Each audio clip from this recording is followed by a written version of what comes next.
हो, अगदी थोडक्यात सांगा काय मागणी आहे इथे आज लोकमान्यचे तुमचे जे इथले जे कर्मचारी आहेत ते आंदोलनात बसलेत गेटला, काय मागणी आहे? लोकमान्य हॉस्पिटल चिंचवड आणि लोकमान्य हॉस्पिटल निगडी हे दोन हॉस्पिटल ॲक्च्युली ट्रस्टचे आहेत. वीजी वैद्य सर याचे चेअरमन आणि एन व्ही वैद्य हे डायरेक्टर, मुख्य डायरेक्टर.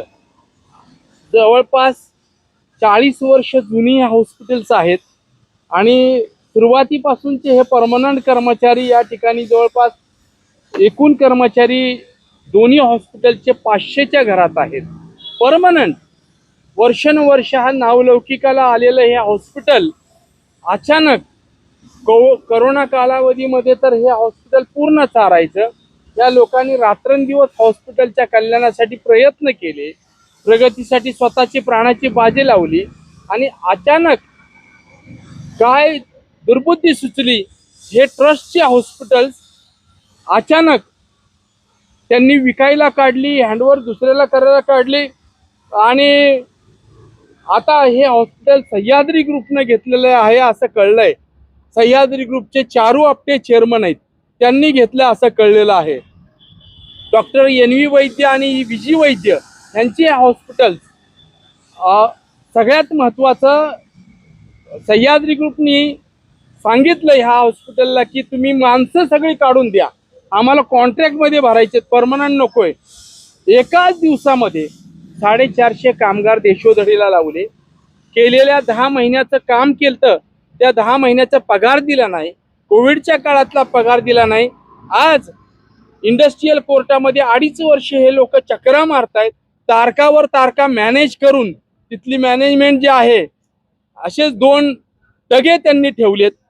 एक मॅनेजमेंटनी जे फक्त तिथं मॅनेज करतात, वरती तारका घेणे वकिलांमार्फत सगळं, आणि ह्या कामगारांना देशोधडीला लावलंय. फक्त एकच चूक केली ह्यांनी की 19 वर्ष राष्ट्रीय श्रमिक आघाडी संघटना इथं कार्यरत होती, यातल्या काही लीडरना त्यांनी फोडलं आणि त्यांनी बाहेरची युनियन केली, एक पुन्हा मुंबई बाहेरची, आणि त्या युनियननी इकडे गेल्याबरोबर 450-500 कामगारांचा कार्यक्रम झाला. आणि त्यामुळे आज या ठिकाणी जे काही पगार 10-11 महिने नसल्यामुळे उपासमार चालू आहे. पुन्हा आज आंदोलनं चालू आहेत.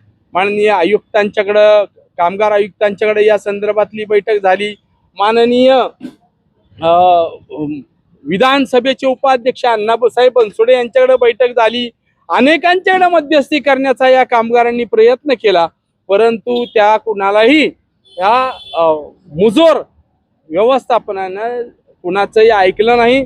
आज उपासमार चालू आहे पगार मिळावा म्हणून. पोलिसांनी पण त्यांना सांगितलं त्यांचं काम केलेल्याचा पगार तरी 10 महिन्याचा द्या. पोलीस सुद्धा सांगितले त्यांना. आता इथनं सगळी मॅनेजमेंट गायब झालेली आहे, कुणी आता राहिलेलं नाही, पळून गेले सगळे. आणि आम्ही इथं आंदोलन चालू आहे. सोमवारी आम्ही तुम्हाला काहीतरी कळवतो, पगार कधी देणार तुमचे, असं मॅनेजमेंटनी पोलीस स्टेशनला एक तो सुनील काळे म्हणून एक त्यांनी ठेवलेला आहे, त्यालाही 10 महिने पगार नाही तो म्हणतो. आणि तो आता पोलिसांना म्हटलं मलाही 10 महिने पगार नाही, आणि त्याला मध्यस्थी केलेलं आहे. आणि आता ते सोमवारी कळवतो म्हणलेत, परंतु आता कामगारांची, कर्मचाऱ्यांची अवस्था खूप वाईट आहे. असंच महाराष्ट्रामध्ये चित्र जर राहिलं तर कामगारांचा असंतोष हा वाढत जाणार आहे. सरकारलाही जुमानत नाही, शासनालाही जुमानत नाही. व्यवस्थापन ट्रस्टचं हॉस्पिटल आहे, डायरेक्ट धंदा चालू आहे. कुणाही गरीबाला कुठल्याही इथं उपचाराला मदत नाही, काही नाहीये. आता सोमवारी म्हटले, जर सोमवारी कुठलाही त्यांनी पगार केले नाहीत तर मात्र मला खात्री आहे सह्याद्री ग्रुपचे चारू आपटे एक सभ्य ग्रस्त आहेत, नावाजलेलं नाव आहे, ते कामगारांच्या बाबतीमध्ये सहानुभूतीनं विचार करतील आणि या कामगारांना पगार द्यावा 10 महिन्याचा आणि पहिलं कामावर यावं, ही एक प्रमुख मागणी आहे आमची. तोपर्यंत आंदोलन हे चालू राहील.